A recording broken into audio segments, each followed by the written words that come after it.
Pastor Benício, seja bem-vindo, pastor. E Deus possa te usar largamente, e Deus use a tua vida para a glória do Senhor. Amém?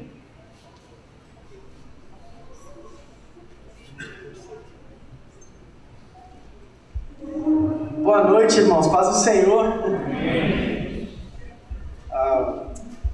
Eu fui para Moçambique quando eu tinha 31 anos. Esse ano eu fiz 40, então faz um tempinho, né?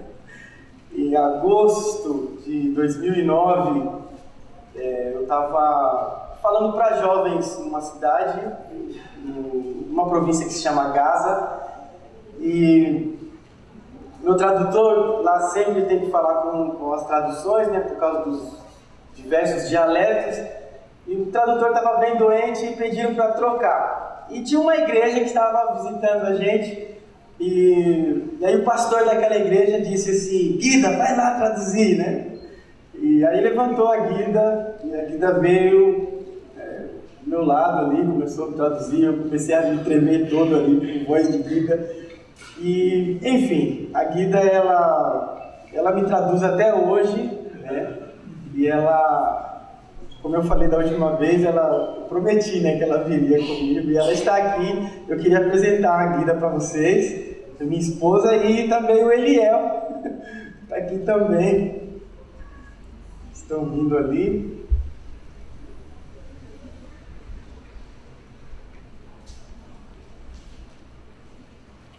A Guida está assim, essa fase de adaptação, assim, né? Eu até hoje não me adaptei totalmente, então imagina a Guida aqui com quase 2 meses, né?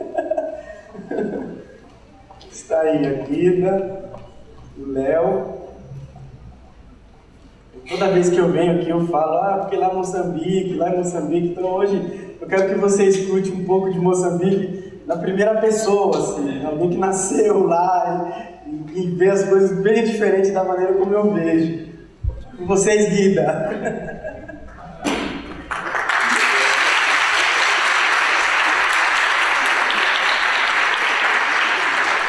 Boa noite, a paz do Senhor, amém?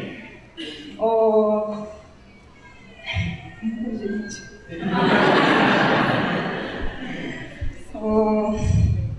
Primeiro eu quero agradecer a Deus por ter me dado a oportunidade de conhecer o Brasil e o privilégio de conhecer os irmãos pessoalmente, amém?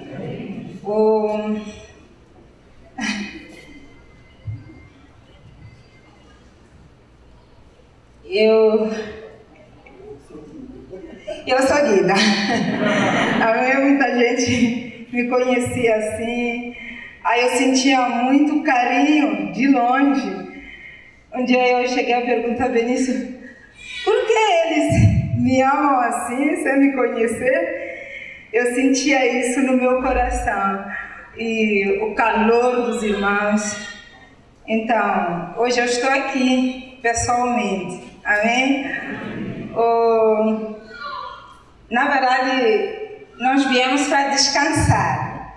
Aí outro dia eu estava a conversar com meu sogro, ele é pastor da Assembleia de Deus. Ele falou para mim assim: Guida, você tem que descansar, porque ele foi para Moçambique, ele conheceu o nosso povo lá. Eu falei para ele: eu não posso descansar, pastor, porque o Brasil é totalmente diferente. A cultura é muito diferente. Muita coisa que o Brasil tem, Moçambique não tem. Então, eu quero aprender tudo para levar para o meu povo. Eu comecei a aprender já comecei. O primeiro dia eu trabalhei com a mandioca. Aprendi como trabalhar, processar a mandioca de diversas maneiras, que todo Moçambique não conhece. Então eu vou levar com o maior carinho e gratidão mesmo para o meu povo. Estou aprendendo também a trabalhar com a linha, para ensinar a minha tribo lá. Estou querendo aprender a costura, para poder levar para ele. Então eu falei para ele: eu não posso descansar, eu preciso aprender mais coisas para levar para eles, coisas que eles nunca nem viram na vida. Eu quero levar para ensinar para eles. Então eu estou nessa fase, na verdade, de aprender. Quero aprender mais para levar para eles. Amém? Moçambique, ele tem 10 estados, são 10. Então, cada estado é uma tribo. Então, tem dialetos totalmente diferentes. Então, cada tribo tem um dialeto. Então, eu nasci numa outra tribo, num outro dialeto. Então, desde 2011... eu estou trabalhando numa outra tribo, 1.600 quilômetros. Então, tribo que eu não conheço, língua que não conheço, totalmente diferente mesmo. Então, muita experiência mesmo. Então, quando nós chegamos naquele lugar, que chama Mocuba, nós chegamos em Mocuba, muita gente, muitas pessoas diferentes. Então, carentes assim, de Jesus. Eles são carentes de Jesus mesmo. Então, Deus nos abençoou, levamos para lá, para levar Jesus para aquele povo. Só que há uma coisa que me incomodava bastante. Era diferente, eu nunca tinha visto. Assim, mulheres, elas vinham à igreja, elas gostam, elas vinham à igreja, mas não vinham bonitos, eles vinham sujos mesmo, que a pessoa nem podia conseguir sentar com eles, mulheres velhas, mulheres grandes. Então, eu fiquei muito preocupada com isso. Aí, um certo dia, eu decidi, eu vou viver com elas, eu vou entrar na vida delas, eu vou conversar com elas, eu vou procurar saber por que elas são assim, por que elas vivem dessa maneira, porque elas são bonitas, elas são especiais para mim, muito mais para Jesus. Então eu comecei a viver com elas. Afinal de contas, era muito difícil assim, a rotina deles. Elas tinham que andar mais ou menos 6 quilômetros para ir ao encontro do banho, da higiene. Era muito difícil. Aí um dia eu falei para eles, eu vou com vocês, eu quero. Não, pastora, você não vai conseguir, você não vai chegar lá. Eu aguento, vamos lá. Andei. Nesse dia eu andei. Elas, na verdade, queriam procurar um lugar da água, que lá é o rio, da água que fosse limpa, que fosse bonita, andávamos demais. Aí chegamos lá, quando chegamos, difícil. Era muito complicado mesmo conviver com aquela situação. Por quê? A mesma água eles bebiam, a mesma água eles faziam higiene, a mesma água eles usavam para cozinhar, usavam quase para tudo aquela água. Eu chorei muito. Desculpe. Mas pelo vosso amor, pelo vosso carinho por meu povo, na verdade eu vim hoje para trazer o muito obrigado deles para vocês, para a igreja.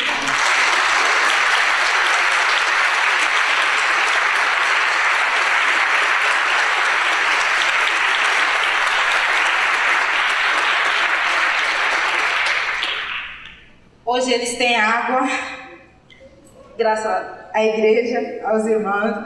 Nós furamos um poço, que mesmo assim não é suficiente para todos, mas consegue suprir a parte que é do consumo, para beber e para cozinhar. Eles ficaram muito felizes quando veio o poço para nós. Inclusive nós também bebemos da mesma água. Eles, com maior gratidão mesmo, que eu venho agradecer pelo meu povo. Amém? Amém. Muito agradecido.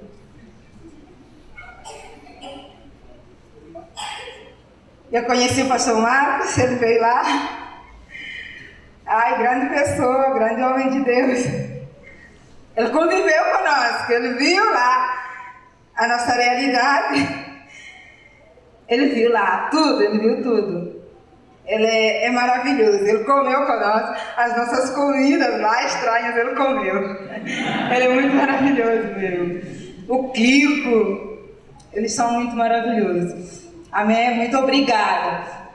Então, essa tarde nós passamos na casa de um pastor, aí eu já não lembro qual era a conversa, só que de repente eles falaram do camarão. Aí o meu convite especial, eu convido todos vocês para Moçambique. Moçambique tem muito camarão. Tem muito camarão. E a lagosta, tem muita lagosta lá. Quando eles falaram disso, aí eu pensei, é verdade, no meu coração, eu nem nunca deparei com peixe, eu estou há 60 dias aqui, nunca nem deparei com peixe. Lá o peixe a gente... Muito peixe. Você vira para o estado, vê o peixe, vê o camarão, então eu convido vocês, vão gostar de viver em Moçambique, de conhecer o Moçambique. Amém? Muito obrigada.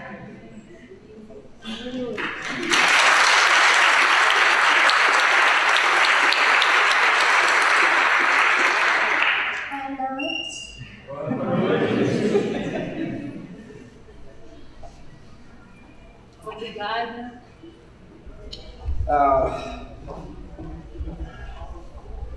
É melhor assim, né? Mais original, né?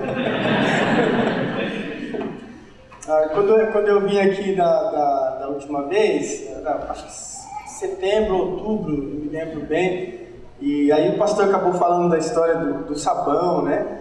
Que nossas meninas até vendiam por causa de sabão, essas coisas assim. Essa coisa da higiene realmente é muito complicado lá. E aí pegamos aquela oferta, que foi uma oferta assim, uma ótima oferta. Quando eu cheguei no aeroporto, eu troquei lá, o total em dólar foi $1.100 em outubro, dia 23 de outubro, né? Só que quando eu cheguei lá, aconteceu um problema, a gente não tinha o material, o principal produto para fazer o sabão, que era aquela soda cáustica do jeito que eu tinha aprendido aqui. E aí, fiquei um pouco decepcionado porque a gente queria comprar, fomos Maputo, que é a capital, né, do país, procuramos todo o sítio, não encontramos e fomos, meu pai estava junto, a gente foi para Mocuba. E aí a gente se deparou com uma fome terrível, porque 2014 para 2015 choveu demais, até destruiu a única ponte que liga norte com sul lá, né? E o milho que brotou foi todo afogado. E já 2015 para 2016 não choveu nada. Acho que parece que a chuva veio toda no ano, já não sei como é que fala, lá a gente fala antepassado, né? O ano retrasado, né? Mas eu vi assim como providência de Deus, né? Porque nós pudemos suprir a nossa pequena comunidade ali na aldeia. Por quase 4 meses, né, nós tivemos que comer, nós conseguimos sair um pouco, mesmo quando meu pai estava lá, e entramos em algumas aldeias ali, depois trouxemos, teve um dia que a gente trouxe uma aldeia, um caminhão, alugamos um caminhão grande, enchemos de irmãos, trouxemos para Mocuba, e aí fizemos uma festa grande, bonita lá. Então, não foi sabão, mas foi pão. De qualquer forma, Deus usou a vida de vocês e nos supriu. Eu gostaria que vocês continuassem orando por Moçambique. A gente vai ficar esse ano aqui até fevereiro, né, se Deus quiser. E a gente tem muitas assim, notícias ruins de Moçambique. Aquela guerrilha esse ano. Aliás, nós saímos de Mocuba, atravessamos o país para Maputo. Na semana seguinte, a guerrilha começou a atacar novamente na estrada que a gente passou. E continua essa confusão. Essa semana estourou uma greve em Moçambique. Quando a gente fala de África, a gente pensa que só tem africano lá, né? Na verdade, todo o comércio de Moçambique está na mão dos paquistaneses, indianos e nigerianos, né?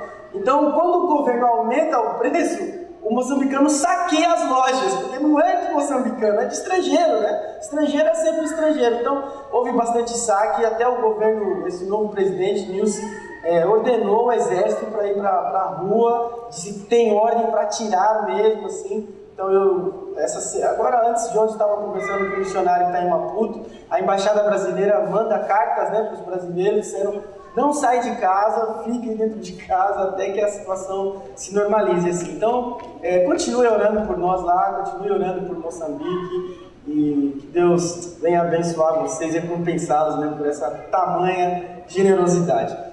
Eu quero ler um pouco a palavra de Deus para vocês. Queria ler em Filipenses. Eu sei que vocês estão numa campanha missionária.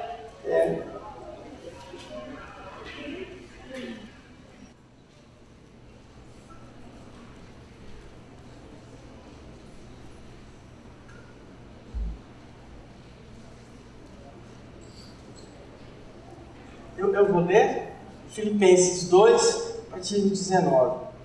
Espero no Senhor Jesus enviar-lhes Timóteo brevemente, para que eu também me sinta animado quando receber notícia de vocês.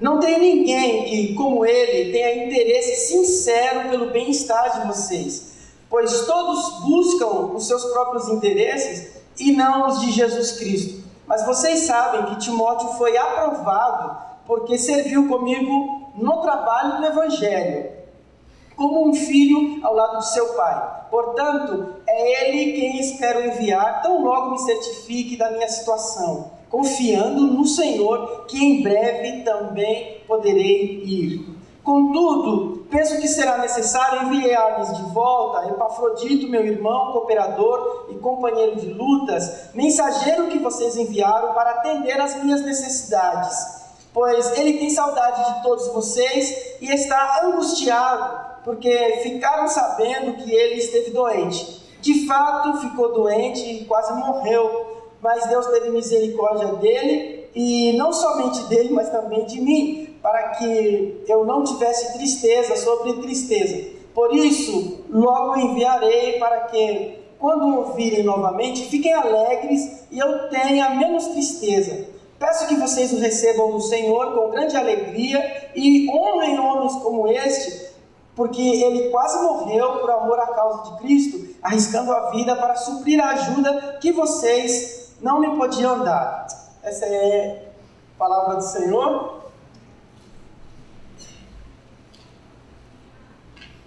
A Filipenses é uma carta missionária. Embora ela trate de assuntos assim específicos, como o perigo que a igreja estava correndo com os falsos obreiros, que Paulo chama de cães, né? Que eram pessoas que vinham do judaísmo, estavam tentando influenciar, trazer de volta ou catequizar aqueles irmãos, trazê-los para o judaísmo. Então esse era um dos motivos que o Paulo escreveu a carta, né? Está prevenindo a igreja contra esses obreiros. Outra razão é uma suposta discórdia ou algum tipo de conflito que havia dentro da igreja, né? O Paulo fala muito disso. O Paulo fala de viver concordemente, de completar a minha alegria, ter a mesma forma de pensar.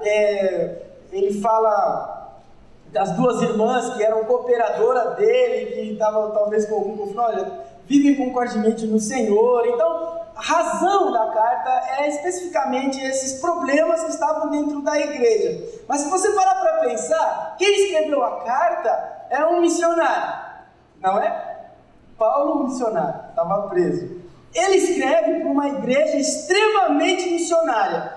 Desde que Paulo fundou essa igreja em Filipos, essa igreja abraçou missões de um jeito. Essa igreja, embora tivesse algumas pessoas abastadas, mas o Paulo falou em Coríntios que essa igreja está dentro da Macedônia, era uma igreja que tinha pobres, era extrema pobreza, mas eles clamavam para o Paulo para participar das ofertas, da ajuda aos irmãos em Jerusalém. No capítulo 4, Paulo vai falar: vocês não me ajudaram só uma, mas duas, e tantas vezes têm me ajudado. Em Romanos, o Paulo fala das igrejas da Macedônia, igual a igreja de Filipenses também faz parte, né? Então, era uma igreja que estava assim, bem envolvida, e No final, assim, eles não enviam apenas oferta, eles não apenas oram para o Paulo, mas eles também enviam alguém para viver com Paulo, que é o Epafrodito. O Epafrodito foi uma espécie de oferta da igreja de Filipenses. Ele não foi lá somente levar oferta, mas conforme dizem os estudiosos, conforme a gente percebe na própria carta, ele foi para ficar com Paulo, para auxiliar o Paulo nas suas necessidades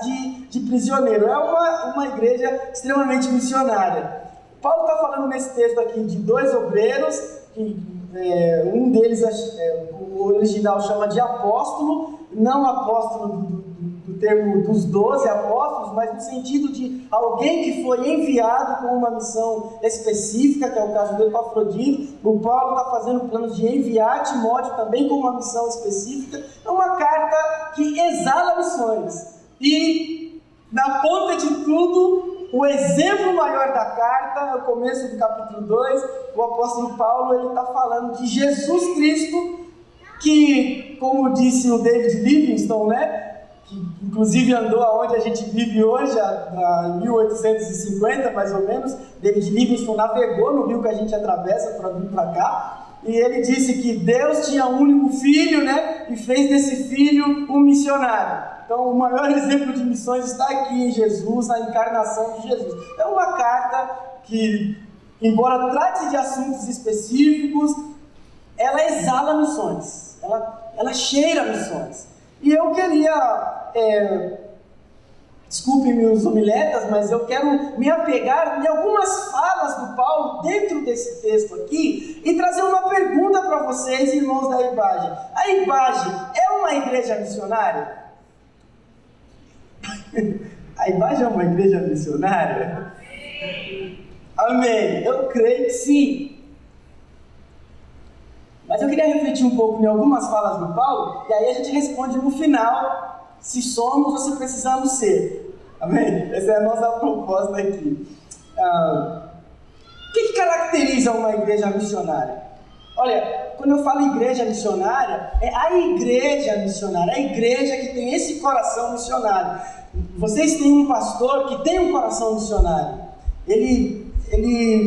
Pastor Marcos, né? Estou falando de Pastor Marcos. Pastor Marcos, ele me socorreu diversas vezes, me socorreu de longe, ele já me visitou, mesmo antes de eu ir para a missão. E eu estando lá em Mocuba, ele teve coragem de ir lá. Ele viveu com a gente, ele bebeu a nossa água, ele dançou na chuva, porque quando ele foi não estava chovendo, e aí choveu naqueles dias, ele saiu na chuva, porque era uma festa para nós, ele participou de tudo aquilo ali. Ele tem um coração missionário, e ele está impulsionado por missões e para missões. Irmã Nadir, outro exemplo de coração missionário, né? Ela nos recebeu ontem, a gente assim, nunca tinha convivido pessoalmente com a irmã Nadir, mas essa noite, quando chegamos, até hoje, a casa dela exala missões. Vocês já perceberam isso? Você já foi lá na casa da irmã Nadir? A casa dela é missionária, o assunto é missionário, né? Então, mesmo quando o nosso filho nasceu, e aí a gente viu que ele tinha um problema de saúde, ela, pelo Facebook lá, ela nos acalmou o coração, ela nos consolou, ela nos encorajou, ela estava com a gente, ela continua com a gente até agora. Nadir tem esse coração missionário. O Kiko, quando fazia 10 anos que eu não falava com o Kiko, aí o Kiko me encontrou no Facebook. Cara, você tá onde? Eu falei, tô em Mocuba. Onde é isso aí? É África. Mano, eu quero ir aí, eu quero. Vem! Nunca imaginei que o Kiko fosse capaz de ir lá. Aí foi sentiu o que é o campo missionário, foi pela segunda vez, leva o pastor dele junto, e a gente nunca mais deixou de se falar, e as nossas conversas é sempre essa. Mas a grande questão não é algumas pessoas com essa paixão missionária. A igreja toda, você que está aí no meio, você que está sentado aí no fundo, o seu coração ele arde por missões. Você pode dizer que eu tenho um coração missionário? O que é um coração missionário? O coração missionário é um coração que ama missões. É um coração que ama o campo missionário. É um coração de discípulo de Jesus, que entende a chamada de Jesus e tem prazer nisso, ele quer fazer isso. O coração, a pessoa que tem um coração missionário, o desejo dela é estar no campo. Você deseja estar no campo? Já pensou nisso?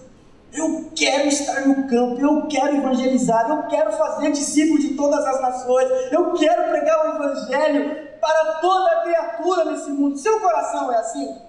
Como é que eu percebi isso? Com Paulo falou assim, irmãos, eu vou enviar o Timóteo aí, vou mandar o Timóteo, mas eu só estou mandando o Timóteo porque eu não posso ir. A minha vontade era eu de estar aí mesmo, mas como estou aqui agarrado, preso, então por causa disso eu vou mandar, mas o desejo do meu coração é estar convosco, é compartilhar do dom que Deus me deu, é ser consolado por vocês. Já que eu não posso, então eu vou mandar o Timóteo para quando ele voltar, então ele vai me consolar um pouco, vai me animar um pouco a notícia de vocês. Mas esse é o coração missionário, o coração que deseja ir, o coração que deseja estar lá, o coração que ama o campo de tal forma que se eu pudesse eu estaria lá. Esse é o coração missionário. E esse deve ser o coração de cada crente. Esse é o coração de cada discípulo de Jesus.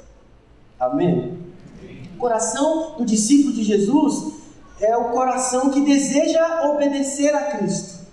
Obedecer para agradar, para glorificar. E quando nós olhamos para as Escrituras, quando Jesus está falando, quando Jesus revela o seu próprio coração, né? O coração de Cristo é esse coração de alcançar o mundo, de resgatar, de reconciliar para Deus o mundo, os perdidos, aqueles que caíram, aqueles que estão caídos lá fora. Então, primeira pergunta está aí. Esse é o seu coração? Você já pensou nisso? Você deseja estar lá? Você tem aflição? O campo missionário, quando você escuta algumas estatísticas, quando você escuta algum testemunho, ou quando você olha o jornal e você vê agora, por exemplo, a situação da Síria, do Iraque, aquelas coisas todas, perseguição de cristão, quando você escuta que algum cristão está sendo perseguido aqui e acolá, como é que essas mensagens, como é que essas notícias chegam para você? Isso tem que mexer conosco, meu Deus. Nós temos que fazer alguma coisa. Isso tem que nos mover. Então, a igreja, a característica da igreja missionária é uma igreja que está apaixonada pelo campo missionário. Ela está apaixonada pela missão, né? Um dia, Jesus Cristo ele falou assim, até tem uma música, né? Nós somos... Fizeram uma música assim, levanta seus olhos e vê, Deus está restaurando os seus... Essa música é muito famosa, né? Quem nunca ouviu essa música aqui? Talvez eu não cantei bem. Mas é mais ou menos isso, né? Levanta seus olhos e vê, Deus está restaurando seus sonhos, a sua visão. Então, essa música ela tem um problema sério, porque esse é desejo nosso, né? Restaurar os nossos sonhos, essa coisa. Mas quando Jesus falou essa frase, ela pegou a primeira frase, que foi Jesus que falou. No João capítulo 4, 35, né? Ele falou, levanta os olhos e vê o quê? A restauração dos seus sonhos? Não! Olha os campos, já estão brancos, já estão prontos para a colheita. Esse é o coração de Jesus e esse é o coração que Jesus quer que você tenha. Olha para o campo e veja que o campo está branco, está pronto para a colheita. E sabe de uma coisa, quem vai colher isso? Não sei, mas eu quero querer, eu quero estar colhendo, eu quero ser o ceifador, eu quero ser a pessoa que está lá colhendo esse campo. Esse é o coração missionário. Amém? Amém, irmãos? Tem coração missionário aí? Deseja o campo? Como eu falei, coração de Jesus, a causa de Cristo, que esse texto também fala da causa de Cristo, que o Epafrodito quase morreu pela causa de Cristo. A causa de Cristo é essa mesmo, é ir por todo mundo, pregar o Evangelho a toda criatura, é ir fazer discípulos de todas as nações.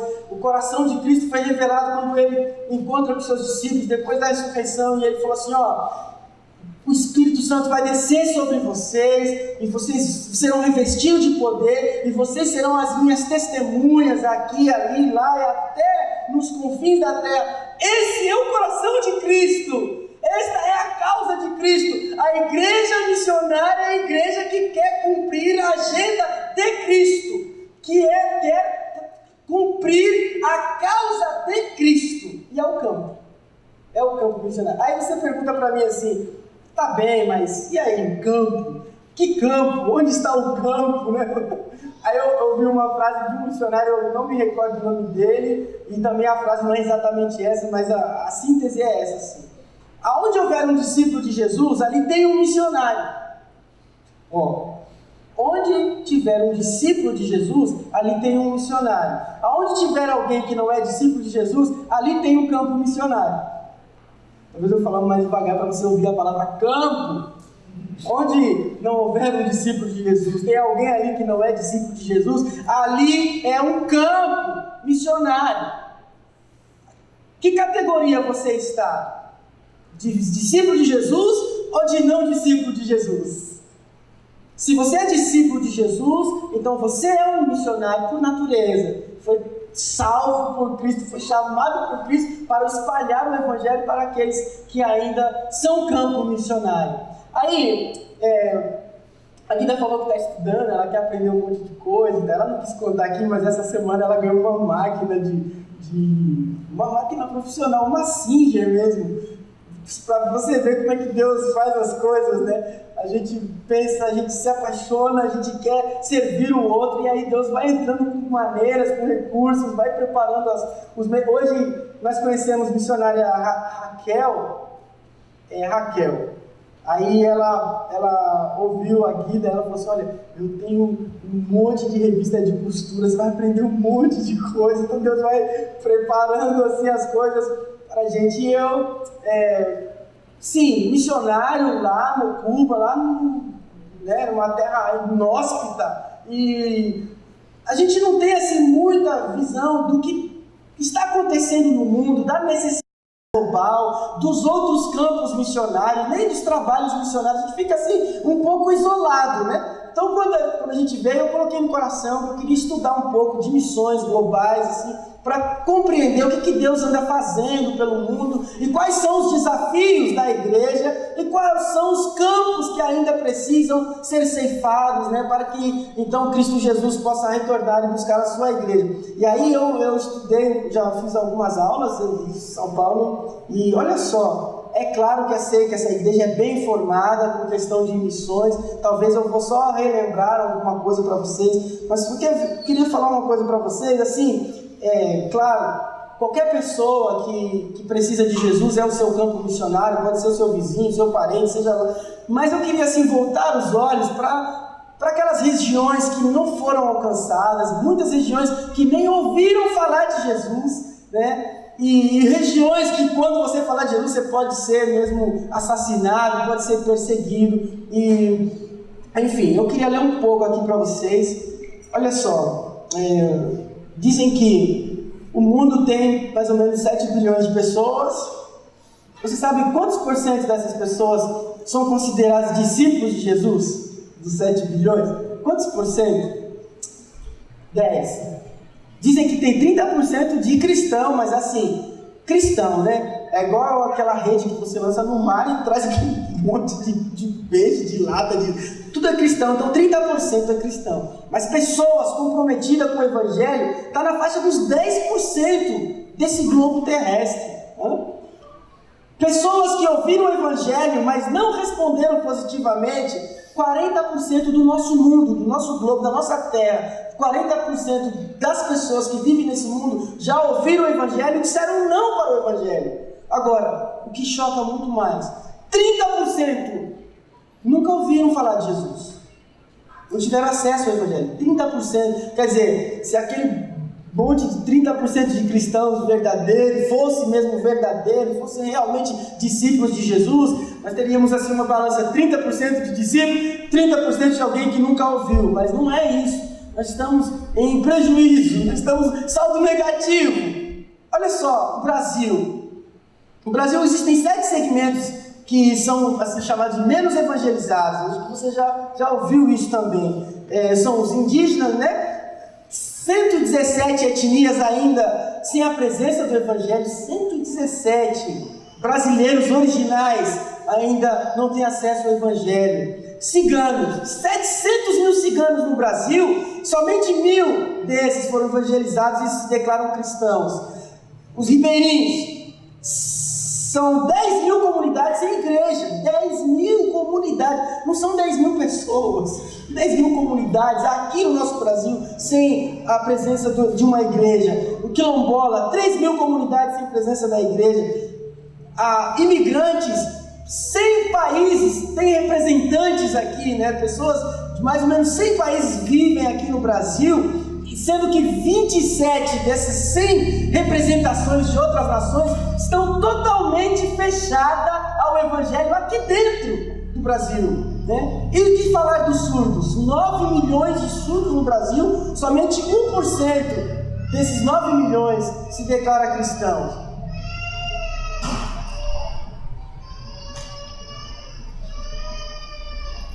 Como é que nosso coração reage quando a gente escuta uma coisa dessa?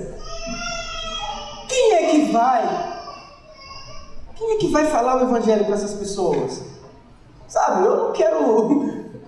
Olha, sangue de Jesus tem poder, eu não quero te emocionar, não quero isso aí, eu não quero que você fique emocionado, eu quero que você sinta a sua responsabilidade como discípulo de Jesus e hoje peça, Senhor, eu ainda não tenho, mas eu preciso desse coração missionário, eu preciso amar o campo, eu preciso desejar estar lá, fazer o meu papel de discípulo de Jesus, é só isso que eu quero e é isso que a palavra de Deus exige de nós. 2 bilhões e 100 milhões de pessoas estão aí entre muçulmanos, hindus e budistas. 86% desses 2 bilhões e 100 milhões de pessoas não conhecem pessoalmente um cristão. Não podia ser você? Podia ser eu, né? Lá. Eu conheço um crente, meu vizinho. Ou ele compra pão aqui, compra tapetes aqui. É um cristão. É o povo do livro, como eles muçulmanos costumam dizer. Sem dizer que você já ouviu falar muito da janela 1040, né? Aquela parte ali que norte da África, depois o Mediterrâneo lá em cima, o sul da Europa, a Arábia, ali, até a Ásia, né? A 40 alcança até países asiáticos, assim, que é onde estão os países menos alcançados de todo o mundo, e onde há maior perseguição, e 86% dos países que estão ali dentro estão entre os países mais pobres do mundo, porque é onde não vai o Evangelho, há toda sorte de injustiça social e essas coisas. Então, o povo mais sofrido está lá, os povos mais sofridos estão lá, e sabe, 2016 nós temos acesso, nós temos condições, nós temos treinamentos, nós temos tantas coisas, só não temos desculpas. Só o que não temos é desculpas. Então que Cristo possa tocar nosso coração mesmo, ou que venha já trabalhando em nossas vidas, para que essa casa se disponha a ir. Vamos ver quem quer ir para a gente enviar. Não, eu quero ir. Eu quero fazer a obra missionária. Eu sou discípulo de Jesus, eu sou um missionário. Eu fui chamado para isso. Não sei aonde, não sei quando, eu quero ir. Esse é o coração da igreja missionária. É claro que a gente não pode ser infantis ou ser românticos, né? Dizer, ok, vamos fechar a imagem, vamos todo mundo sair daqui. Não é possível isso, é impensável uma coisa dessa, né? Então, se você sabe que não pode ir, mas você quer ir, mas você sabe, eu realmente não posso, o meu desejo, Deus sabe, eu gostaria de estar lá, talvez num lugar menos alcançado, mas eu não posso ir. Então, se você não pode ir, a segunda característica da igreja missionária, ela envia. Você só envia se não puder ir, tá bem? A igreja missionária quer ir, mas como ela não pode ir totalmente, então ela envia. Ela envia missionários. Deixa eu te falar uma coisa. Isso não sai muito nas estatísticas. A Coreia do Sul, ela é hoje o segundo país que mais envia missionários no mundo. Tem cerca de 30 mil missionários. Só a nossa missão, a missão que a gente faz parte, é uma missão coreana. Eu trabalho com os sul-coreanos. E a nossa missão tem 430 famílias espalhadas no mundo, assim. Mas no campo missionário, é a nacionalidade mais rejeitada no campo. Número 1 de rejeição de missionário. Sabia que o campo rejeita missionário? Não por perseguição de religião, essas coisas, não, por questões sociais, por questões de entrosamento, essas coisas. Eles são número 1 de rejeição, por falta de... nem quero falar, nem vou falar, não vem ao caso falar. Mas eu quero falar do segundo lugar. Que o segundo país que tem os missionários mais rejeitados no mundo, sabe qual é? Brasil. A gente não envia muito. O Brasil tem cerca de 7 mil missionários no campo. E é o segundo país que tem mais rejeição de missionário. Os coreanos são rejeitados por diversos fatores, mas o brasileiro hoje, como missionário, tem sido rejeitado por falta de preparo e por falta, sabe do que? De caráter. Caráter. Então, o que aconteceu? O Brasil tem diversas agências missionárias e por falta de candidatos de missão, o que aconteceu? As agências missionárias se viram obrigadas, eu não sei se viram obrigadas, mas elas decidiram assim, baixar, meu Deus, o nível do padrão de requisitos, de avaliações. E aí começaram a mandar, antigamente perguntavam, quantas vezes você leu a Bíblia?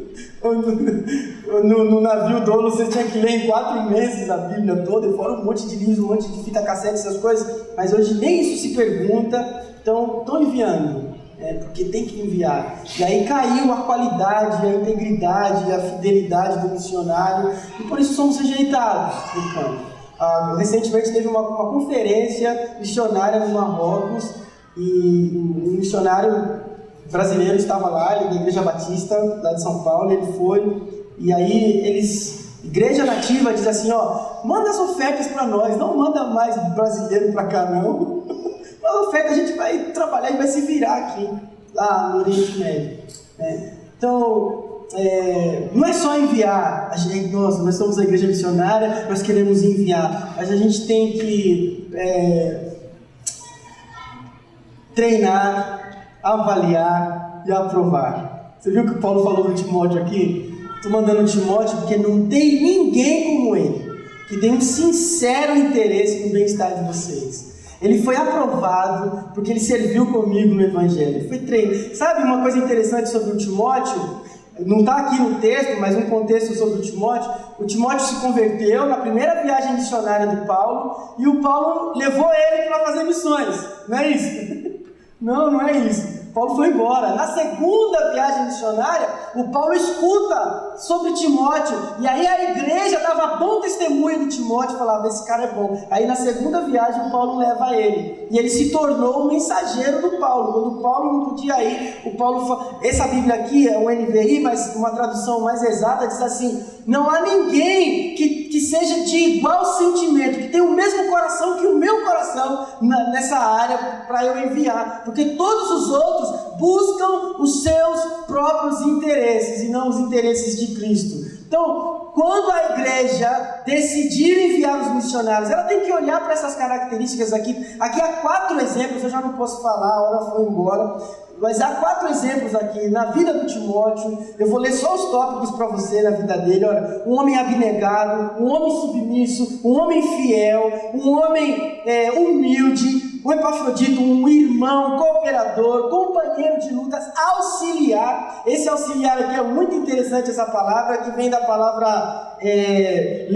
leitorquia, que é da onde saiu a nossa palavra liturgia. Quando a gente fala liturgia, a gente pensa que é a ordem do culto, mas a palavra liturgia, ela tem o sentido de servir o outro para a glória de Deus. Essa era a característica do missionário Epafrodito, e essa é a característica que nós temos que comprovar naquele que nós vamos mandar para lá. O apóstolo Paulo é aquele que falou, para mim o viver é Cristo.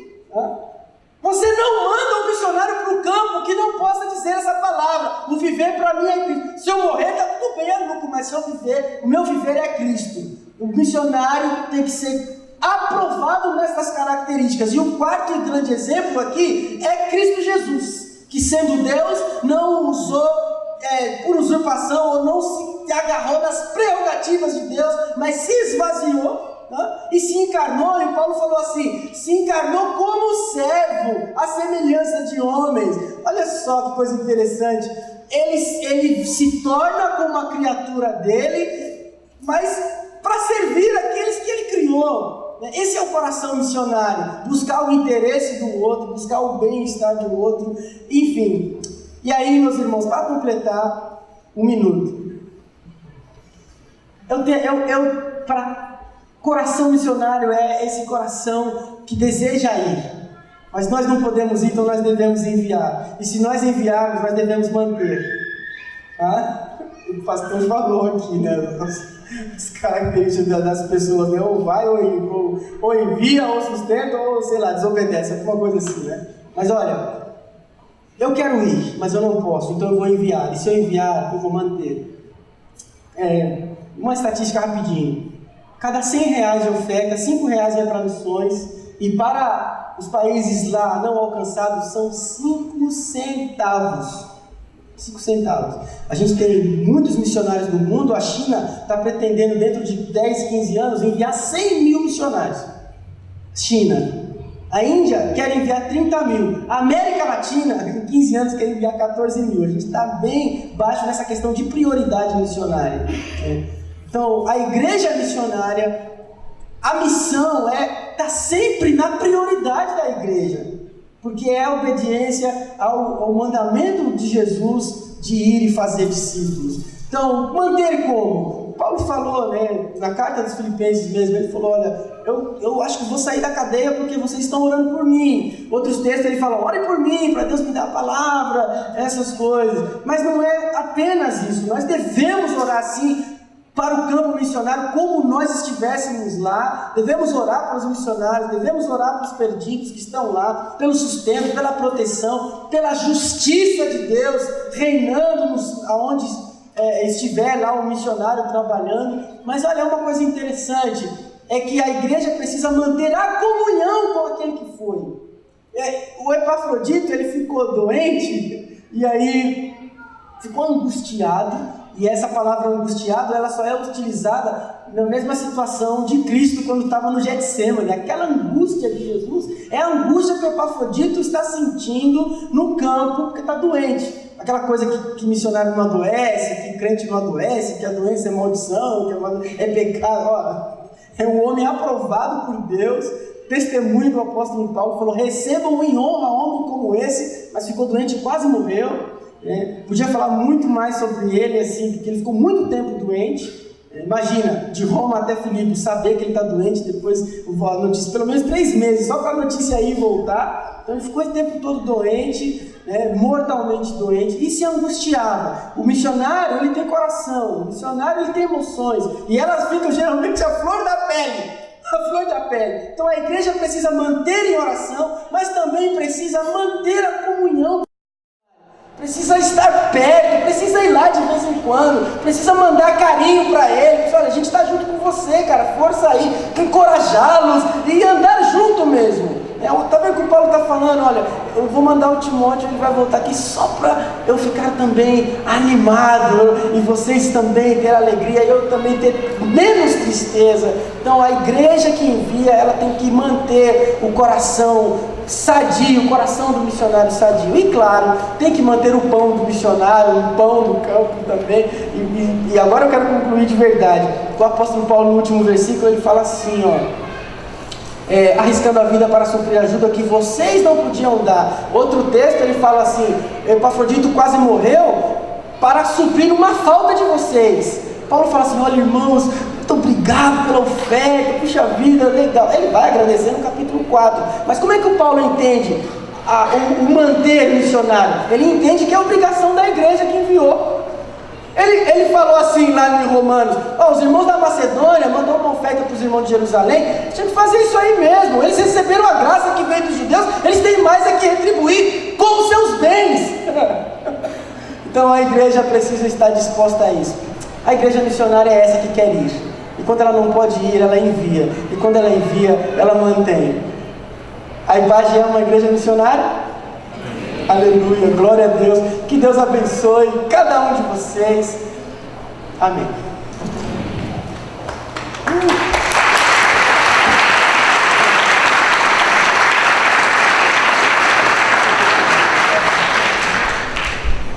Eu queria chamar a irmã Nadia aqui na frente. A gente vai orar pelo Benício. Ida, voy a leerlo. Entende a língua dela aí?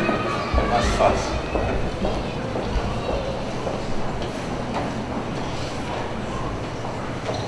Irmãos, nós temos como igreja um compromisso sério com missões. Nossa igreja é uma igreja missionária, sim. Temos o privilégio de estar com a Guida, com o Benício, seu filhinho. Sei lá. E a irmã Nadia agora vai orar por eles, pelo trabalho deles, para que Deus nos conserve com saúde e continue nesse campo tão precioso. E também vai deixar um recado para vocês depois também. Deus, eu quero conversar contigo nessa noite, com o coração agradecido por conhecer a Guida, pessoalmente, que já conhecemos já por fotos, conhecemos por seu recado que mandou para a igreja, por sua convivência com o Benício, pelo Eliel. Muito obrigado por essa família, Deus, que temos aprendido a amar cada dia mais. Entregamos eles nas suas mãos para que esse tempo que eles estão no Brasil possa ser realmente um tempo de refrigério. Mas como a Guida disse, não é um tempo de descanso, porque precisam aprender para levar para o seu povo. Ó Deus, também que seja um tempo de cura para o Eliel. Nós nos preocupamos muito com a vida desse pequeno. Queremos entregá-lo nas tuas mãos. Que o Senhor possa, ó Deus, retribuir a eles a cura do Eliel e a completa recuperação, que ele possa voltar para sua casa lá em Moçambique completamente curado. Entregamos e pedimos isso, ó Deus, com muito carinho, no nome de Jesus, porque nós queremos que o Senhor é o médico dos médicos. Queremos também pedir pela Guida, por esse desejo dela aprender as coisas para te servir melhor. Ó Deus, abençoe esse Benício, abençoe esse tempo que nós pedimos muito, em nome de Jesus. Obrigado pela noite gostosa que eles nos trouxeram, por estar conosco desde ontem, nos agraciando com a sua presença em nossa casa. Deus, muito obrigado. No nome de Jesus, te oramos por essas vidas. Amém. Eu quero dar um recado para vocês, assim.